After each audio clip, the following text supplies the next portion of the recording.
അങ്ങേറ്റം നടുക്കുന്നൊരു വാർത്തയിലേക്കാണ്. തൃക്കരിപ്പൂരിൽ പീഡനത്തിനിരയായ 16-കാരി നേരിട്ടത് ക്രൂരമായ ലൈംഗിക ചൂഷണമെന്ന് അന്വേഷണ സംഘം. ബന്ധുവിന്റെ അറിവോടെ നടന്ന പീഡനത്തിൽ സാമ്പത്തിക ഇടപാട് നടന്നെന്നും സംശയമുണ്ട്. കേസിൽ കൂടുതൽ പേർ പ്രതികളായേക്കും.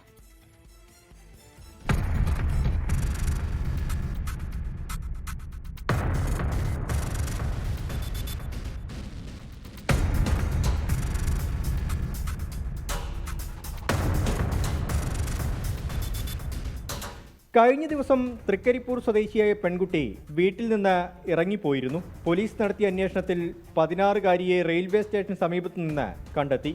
പെൺകുട്ടിയെ ചോദ്യം ചെയ്തതോടെയാണ് പീഡന വിവരം പുറത്തറിയുന്നത്. 1 വർഷത്തോളമായി ക്രൂരമായ ലൈംഗിക പീഡനത്തിന് ഇരയായി എന്നാണ് 16-കാരി പോലീസിന് നൽകിയ മൊഴി. വീടിന് സമീപമുള്ള 15-കാരൻ പെൺകുട്ടിയെ തുടർച്ചയായി പീഡിപ്പിച്ചിരുന്നു. അടുത്തിടെ മരിച്ച സഹോദരി ഭർത്താവ് 1 വർഷത്തോളമായി പെൺകുട്ടിയെ ലൈംഗിക ചൂഷണത്തിന് ഇരയാക്കി എന്നാണ് അന്വേഷണ സംഘത്തിന്റെ കണ്ടെത്തൽ.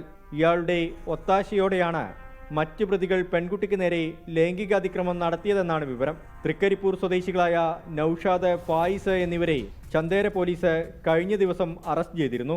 സംഭവത്തിന് ശേഷം വിദേശത്തേക്ക് കടന്ന ആംബുലൻസ് ഡ്രൈവർ റഷീദിനെ നാട്ടിലെത്തിക്കാനുള്ള ശ്രമം അന്വേഷണ സംഘം ആരംഭിച്ചിട്ടുണ്ട്.